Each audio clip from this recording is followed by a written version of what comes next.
Hello, and welcome to another episode of Butterfly Kisses, a journey of spiritual transformation. I am your host, Amy Gray-Cunningham, and today I have a very special guest. I am super excited to talk with him. His name is Stephen Hawley Martin, and he is an editor and publisher of the Oaklea Press. And he's got several dozen books that he has published on near-death experiences, psychic adventures, research on paranormal, quantum physics, and all sorts of different things. So we're going to have a very interesting conversation today. So would you please help me welcome Mr. Stephen to our podcast? Stephen, can you tell us a little bit more about your background and what all that you have got going on here? Well, yes, I'd love to. Thanks for having me on, Amy. I'm looking forward to our chat. Yeah, I'm a guy who's very interested in what the true nature of reality is. I've been trying to figure that out for a long, long time, ever since I had an out-of-body experience when I was about 25 years old. Wow. But I spent most of my life adult life as an advertising executive and copywriter and planner and strategic marketing kind of stuff. But in my spare time, I was trying to figure out what it's all about, what life's all about, because I was raised as I guess you would say, a scientific materialist. My family was that way. They're very scientifically minded, and certainly that I learned in school that the only thing that exists is material substance, matter. And when I was about 25, I had a very strange experience where I popped out of my body and looked at myself down in the bed, and I had an epiphany when that happened, that I realized that I was not my body, which I'd thought all those years. I was actually my consciousness. So that's what started me on this journey. And I've, as you said, written dozens of books now that kind of relate to that. And I've interviewed hundreds of people, and I've joined the Rosicrucian Society and studied metaphysics and became an adept. And so here I am, let's talk about all those kind of things. Well, you have one book out that's called Life After Death, Achieve Joy Now and Bliss in the Afterlife. Yeah. Talk a little bit about that book. Well, that is the second in a series of books about the afterlife. The first one really lays out the evidence that has been gathered by outfits like the University of Virginia and Duke University and University of California at Berkeley. A lot of research has been done. But that particular book I talk about I guess what you would call a mystical experience that I had when I was meditating. I was in my backyard. I was about 35 years old, I guess. And it was a beautiful sunny day, just the perfect temperature. And I was laid back on this chaise lounge, and I was meditating, and suddenly I seemed to merge with what I call infinite mind. All I had to do was think about some subject, and I knew everything there was to know about it. And it was just a fantastic experience that I'll never forget. And it probably only lasted a couple of minutes, but when I came back, I didn't want to come back. I wanted to stay there and just experience what I was experiencing. But because I did, it was like I was in touch with all knowledge. And I brought some of it back with me, and it was one of the things that continued to spur me on this journey that I've been on. So I talk about that in this book, and the fact that we are, I believe, all one. I believe there's really only one life, and that we're just, each of us, an aspect of that. We've emerged from and evolved from that one life. I mean, we have our memories and our subconscious mind and our unconscious mind and our egos that have been built up since childhood. But all of that is kind of a mask that really makes us think that we're separate individuals. But the truth is that we're all one at the core. There really is only one consciousness, and we're each one of us a window on that. And I think the idea of that book is to get that across, and to realize that we are all one, and that our beliefs create our reality, and that we need to treat others because that the same as we would treat ourselves, the old golden rule. And if we do those things, we'll have a great life and we'll also have a great afterlife. So that's kind of in a nutshell what that particular book is about. You bring up a point about our beliefs create our own reality. What is the true nature of reality? What is reality, in your opinion? I think reality is the infinite mind, that consciousness is the ground of being and of all that is. I've talked with and interviewed quantum physicists who agree with that. They call it the unified field, that everything comes from the unified field, but the unified field really is this consciousness. And consciousness is what creates reality. It creates matter.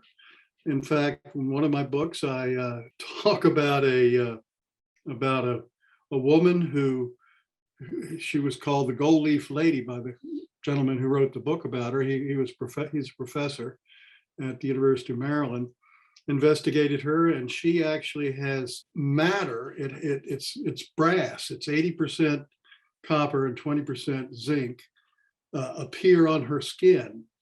And he believes it's because her subconscious mind is creating that. It's a kind of long story, but he calls her the Gold Leaf Lady, and she's really doing it to kind of get back at her husband. But it's her mind that's creating it. Her mind creates matter. So I think if a lady in Florida can create brass with her mind, that certainly the infinite mind can create the universe. And that's what it's done. But it's really, we are extensions of that. We are windows on that. At the core, we are that. That's what reality really is. And that's kind of what the Hindus and the Buddhists think. So it's not a crazy idea. There are probably more people in the world who believe that than believe that God is some sort of separate being who created all this and it but still is separate from it. It's not. He's the ground of being, if you want to use that word. I call it the infinite mind. So there you go. Do you believe that, so you don't believe that we die at all? No, there's only life. We change form. We come into this reality through our mother's womb. The only way we can really operate and in this reality is to have a body. I mean, there probably are disembodied people around us right now that we can't see. Some people can see them, but I can't. Maybe I don't know whether you can or not, but I've talked to people who can. But anyway, I compare it to a diving suit. It's like if you want to go down below the water and work on a ship, you gotta, or whatever it is, find buried treasure down there or whatever, you've got to have a diving suit or at least the apparatus that allows you to operate in that reality, in that realm underwater. And the same thing, when we come into this physical reality, we have to have a body, and that body comes through, as I said, the mother's womb. But when it's, when you've passed your time to be here, when you're 105 years old and you pass away, you leave that body behind and you go on to another realm. You go back to your real home, which is in the non-physical realm.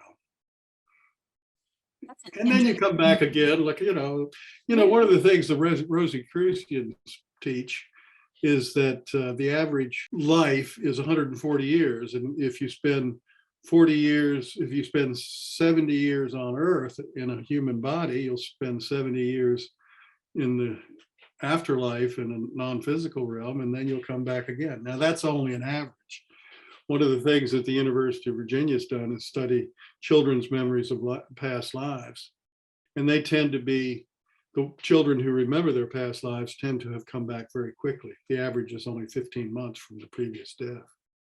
So it is just an average. But reincarnation is a real thing. We've all lived many, many times. And we will probably live many more times before we move on to another reality where we don't have to keep incarnating. So why do you think we incarnate? We incarnate to experience. to experience this realm, to learn, to evolve. The whole purpose of life on Earth, I believe, is to evolve. It's evolution. That's everything is evolving. And we human beings are evolving, and we come here to experience and to learn through the experiences we have. And it's a difficult place. Earth is a difficult place to be. We have many hardships that most of us do at least, that we have to endure. But it's all part of the learning process. I think anybody who's been through a bad time or illness or financial difficulty or whatever it is, when they come out on the other side, they realize they went through a terrible time and a bad time, but they also usually feel like they're better people because of it, and they learn because of it. And that's what we do here. We're on a hero's journey where we're fighting dragons, and we go into the belly of the whale, and then we come back out and we're better people because of it. What do you think of that?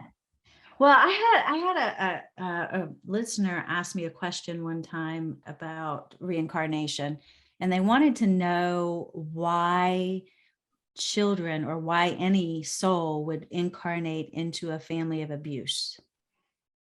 Excellent question. Excellent That's question. what I said. Well, gosh, I think that sometimes we make mistakes, we make the wrong choice. But I do think that it may be because, gosh, they felt like they needed to do that for some reason, and maybe they're punishing themselves. I don't know. It's a good question, but and it does happen. And I do think that do you know Edgar Cayce? I've studied Yes. his work, and I've talked with people who are experts on that. And one of the things that Cayce explained reincarnation, his idea, what he came out with is very similar to what I'm talking about. We come here to learn, we come here to experience, we come here to evolve. But he said that when you're picking where you're going to be born and who your parents are going to be, you have to choose from what's available. And it is possible to make a mistake. And sometimes that's why children they realize they made a mistake, and they may die, the crib death kind of things that can happen, for example. Or they may have done that for another reason. But so who knows? I don't have all the answers, but I do believe that we come here to experience and to learn and to evolve. Yes. I believe that we are the creators of our own experience, and so we get to create what it is we want to experience. And by doing that, we also incur the karmic debt as well, and the consequence of that choice. Yeah, we can, as I said, we can make mistakes. We do make mistakes. And that's one of the things in my books I'm trying to call attention to, that, your ego, for example, can get you in lots of trouble, because its whole reason for being is survival. It's trying to, it does whatever it takes to survive, and it can get you in trouble. But it's not you. Your ego is not you. It's a construction that's been built up since you were born.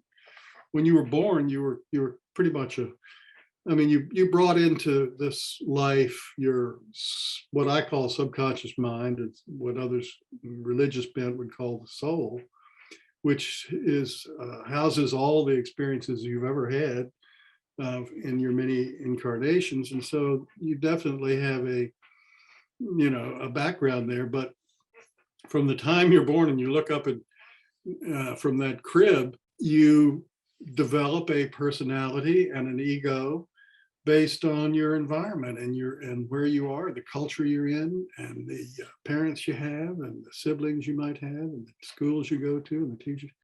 And that is, you don't have to go with that when you realize that it is construction. You can shed all that abuse you had and forgive and forget and start new. And so we human beings have that capability, but we've got to realize what we have. And then one of the things you said, I think, is absolutely true, and that is we we create our own reality, and we create it through our beliefs. If we believe that we're a victim for whatever reason, then we're going to be a victim, because we're going to bring those things on ourselves through our beliefs. And if we believe we're a winner, we're going to be a winner, because that's, what we believe. And so your beliefs, like attracts like. That is the basic law of metaphysics. Like attracts like. So what you've got in your mind about who you are and what you are and so on, you're going to attract that to you. And so our beliefs do create our reality. And that's another thing I try to communicate in my book, so that people, if they're not living the life that they like, then the way to change that is to change their beliefs about themselves.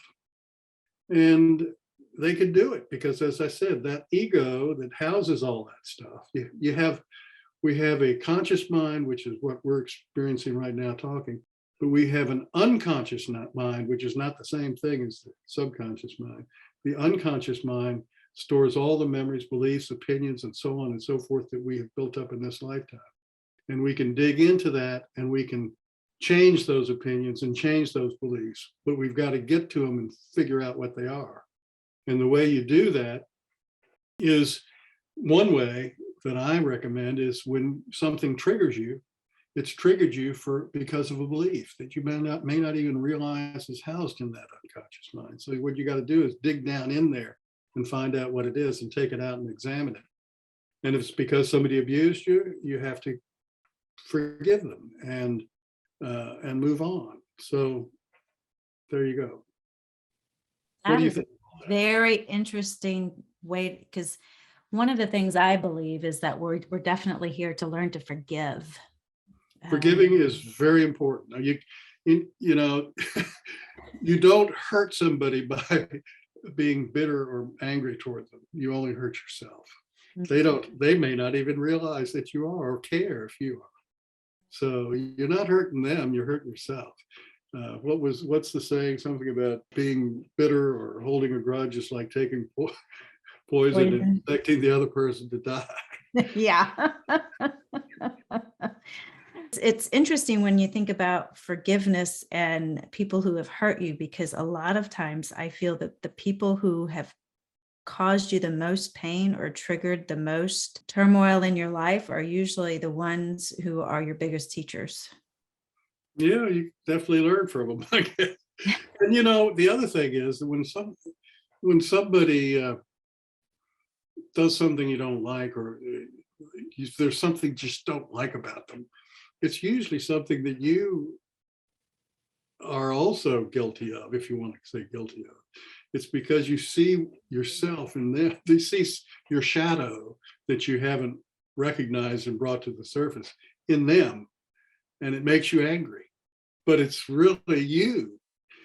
When that happens to you, when you meet somebody or interact with somebody and they really tick you off, you gotta look at yourself and find out if that isn't something that you've got buried in you that you need to take out and examine and maybe change. So that's a very interesting point that you bring up. There's a particular quarterback on a particular football team who I've never met.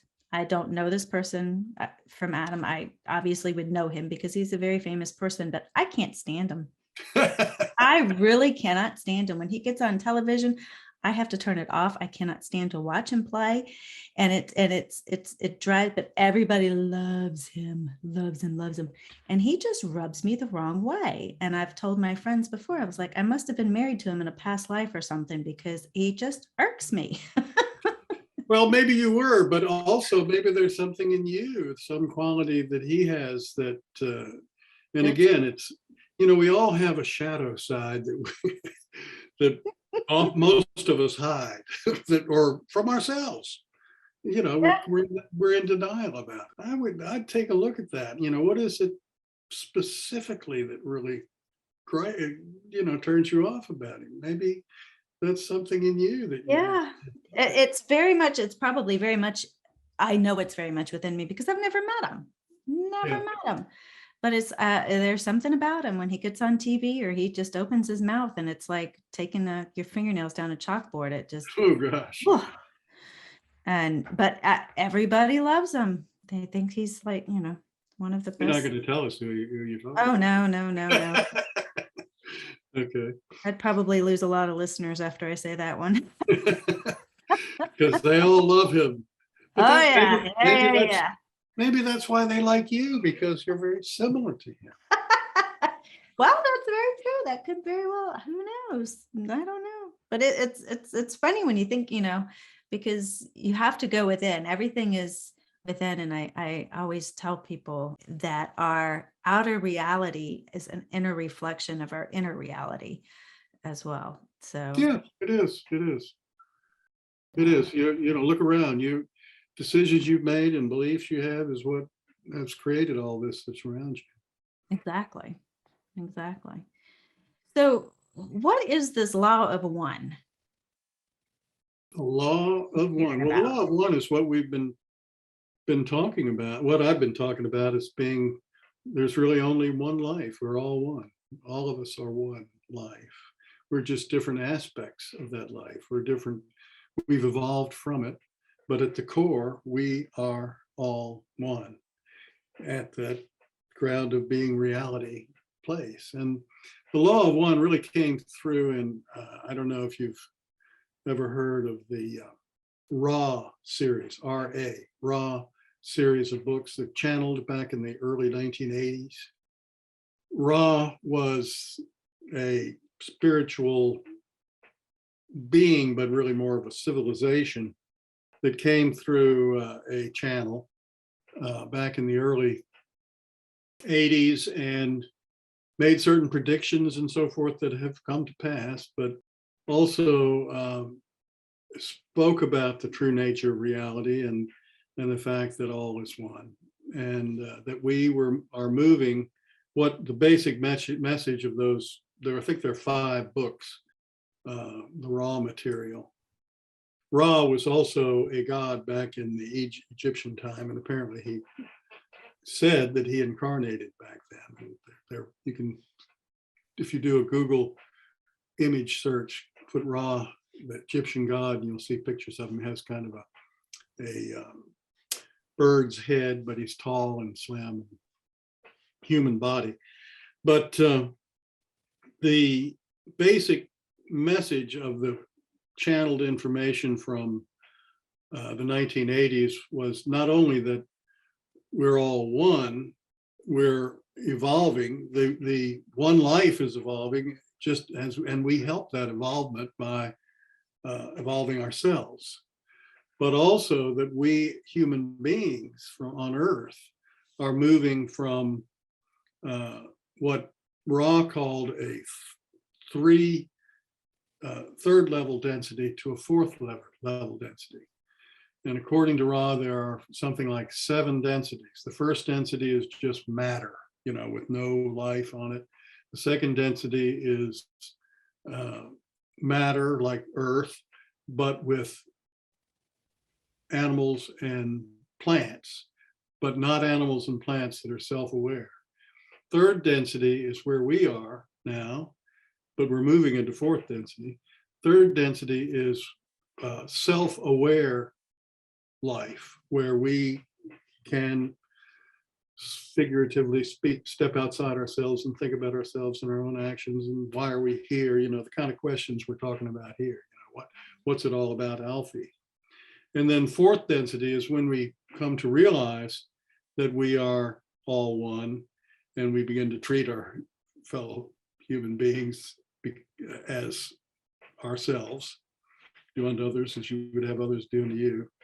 And fifth density is where we focus more on wisdom, and we bring those 2 things together in sixth density. And then seventh density is where we return to the source and probably start it all over again. But that was basic message of Ra. But the law of one is we're all one.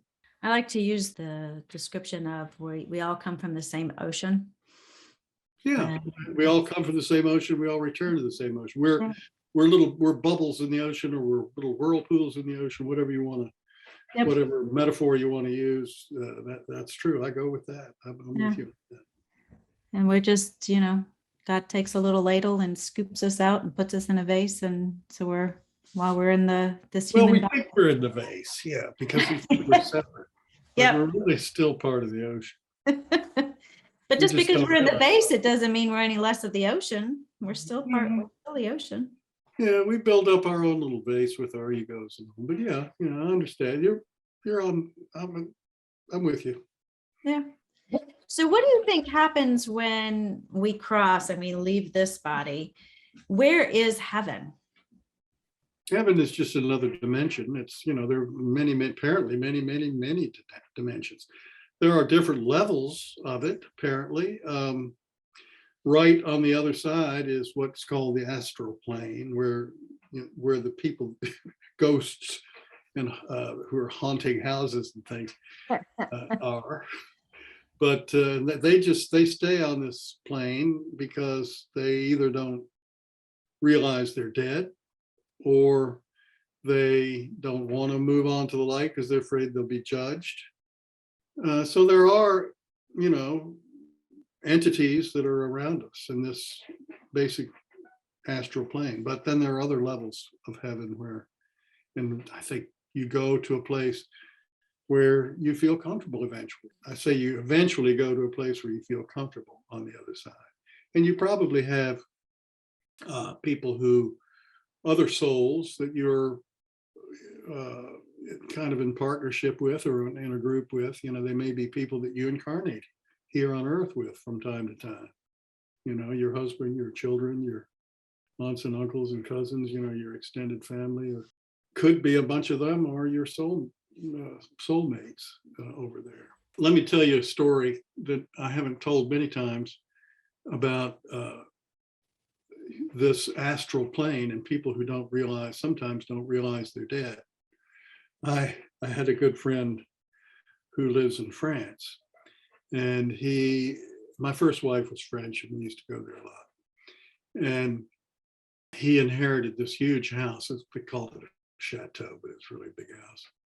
And he made some money in the stock market, so he decided to fix it up and use it as kind of a country weekend retreat. Well, he and his wife would go out there. The place hadn't been lived in for probably 50 years, and so it was in disrepair. And he, spent the money to get workers out there and put a new roof on it and fix things up. And he and his wife would go there on the weekends and sort of oversee that work being done. But at night, when they went to bed, when they went to sleep, just before he would fall asleep, he would think he would hear, it was in his mind, but he would hear someone screaming for help. And this would go on, time after time, and it really got to him. So he got up and he tried to follow and find where that was coming from. He decided that it was down in the cellar. I guess this place had a wine cellar. And so the next day he got some workers to go down and took them down there. They've been up on the roof, replacing the roof. Got them to go down there, and they tore out this wall that looked a little newer than the other walls. And behind the wall was a skeleton. Oh. Someone had, and he told me this story when I was visiting him in this house. He said he thinks that somebody bopped this guy in the head, put him behind this wall and bricked it up. And the guy must have come to back there thinking that he was, he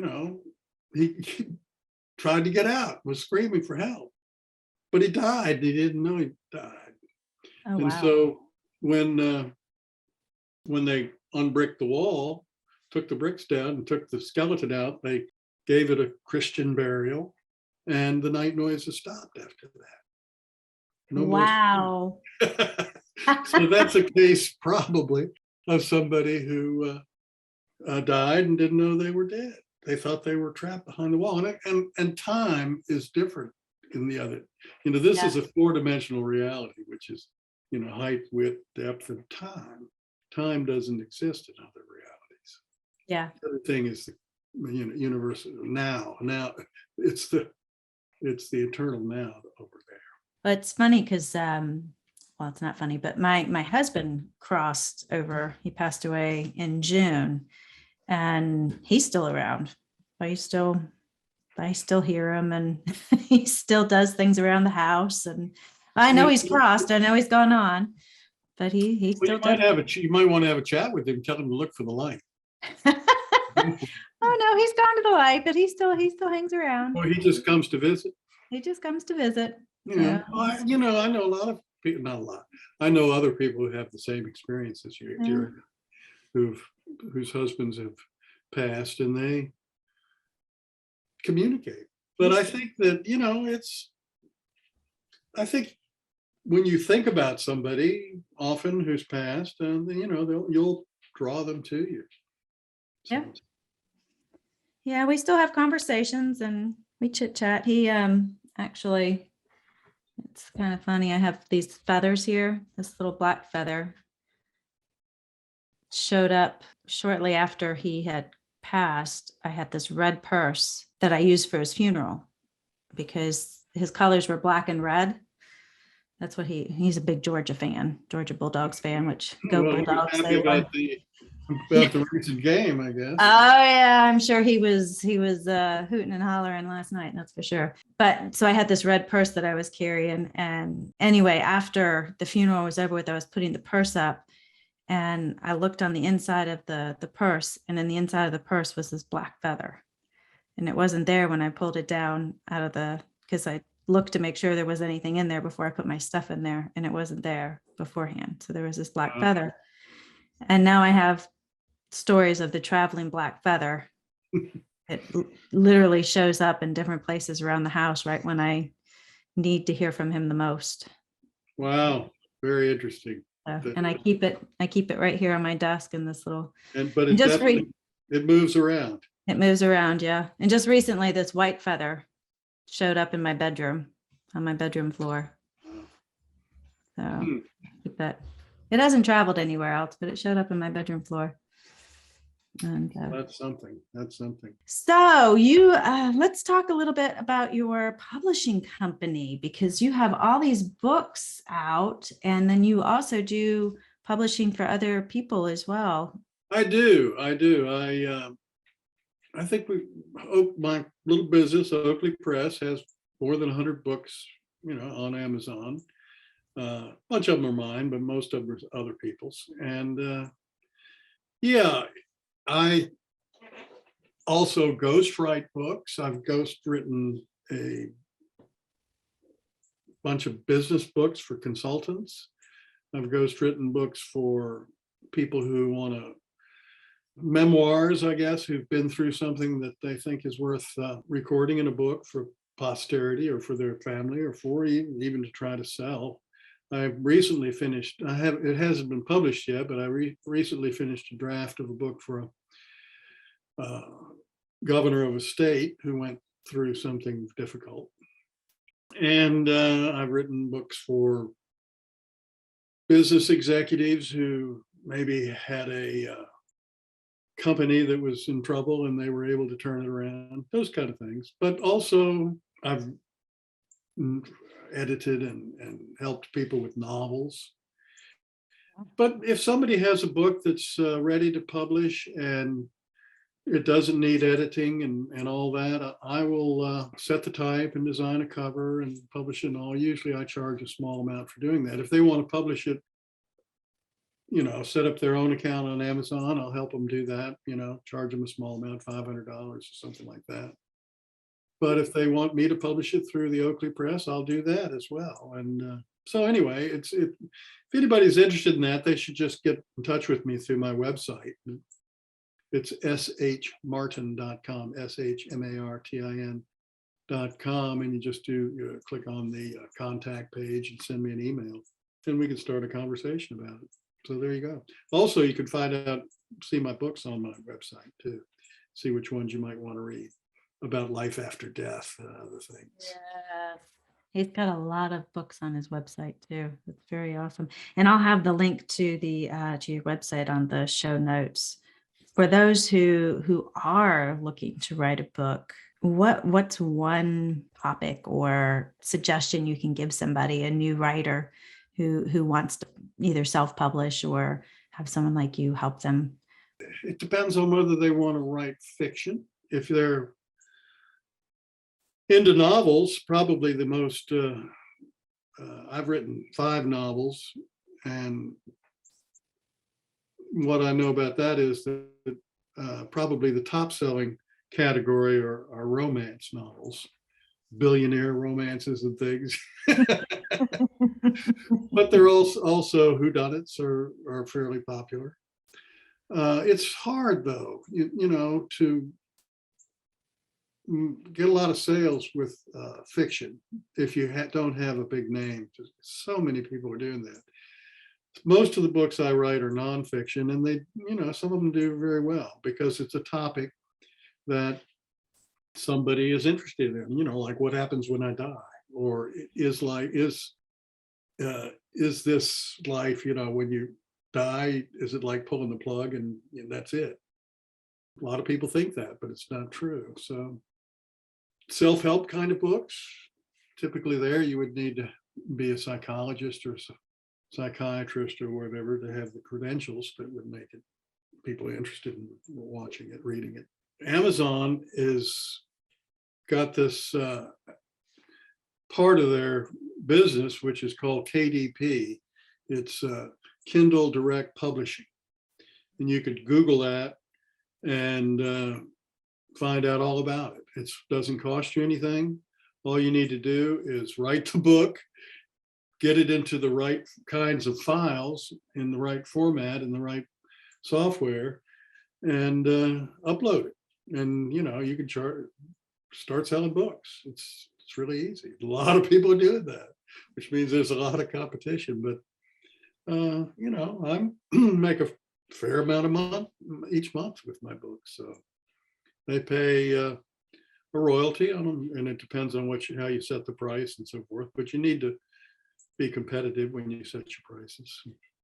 There's a cost for publishing, for printing, but you don't pay that. I mean, they don't print the book until somebody orders it, and then they print a book and send it out. So it's all part of the cost. So it doesn't cost you a thing. You want to write a book? I actually wrote a book. I wrote one. I've got another idea for another one, so we'll see. I'm always working on one. I'm one of these people who can't just sit around and twiddle my thumbs. I got to be doing something. I can tell with as many books as you've written. I love it. Now, what type of books do you publish? Is there a specific genre that you like to publish more, or does it matter? Not really. I would say the majority of them are. I've done some biographies. I've done some metaphysical kind of books where people like yourself who have a particular point of view, or maybe they are a healer or whatever, and they want to write a book about that. Just published one for a lady who's lives in California. That's probably her. She's written half a dozen or so books, but her old publisher passed away or something, and the company was sold, and she came to me and I published her book. And it's about her. She's a channel, and she channels some spiritual being that lives off in some other galaxy or something like that. So interesting stuff, because it really coincides with a lot of the things that I believe and that we've been talking about, what this particular entity tells her. So, and she's done pretty well with it. What else? I've recently published a book where the author had published one through my press a couple of years ago about George Wythe, who was a law professor at the University at William and Mary, who taught Thomas Jefferson and a bunch of our founding fathers. She wrote a biography of George Wythe. I think it's called Jefferson's Godfather, because they were very close. And she decided, then her husband died. And like you, she felt his presence around. And she got in touch with a psychic who was able to communicate with her husband. She became the go-between between this lady and her husband. Well, that started this author thinking that maybe she could talk with historical figures. And so I recently published a book of channeled information from Thomas Jefferson. It's called The Metaphysical Thomas Jefferson. And it's his commentary on not only his time in his life, but what he thinks about our current situation, which is pretty messed up. That would be an interesting book to read. Yeah, the Metaphysical Thomas Jefferson. And it's done very well. I think it's got a 5-star reviews. I think it's really up there. And it's sold a bunch for a couple of months. It's kind of slowed down a little bit, but it's continuing to sell. So, I publish anything that, as long as it's not going to embarrass me. So, it's got to be well written, at least, correct grammar and no typos. Definitely. Well, Stephen, is there anything else you would like to let our audience know about you and your? Well, no, not really. I just come to my website and look at my books. Send me an email. I'll answer you. I had a gentleman in France who was an Englishman, but he's living in southern France, and read one of my books, and we've become quite, loyal correspondents now after a while. And he's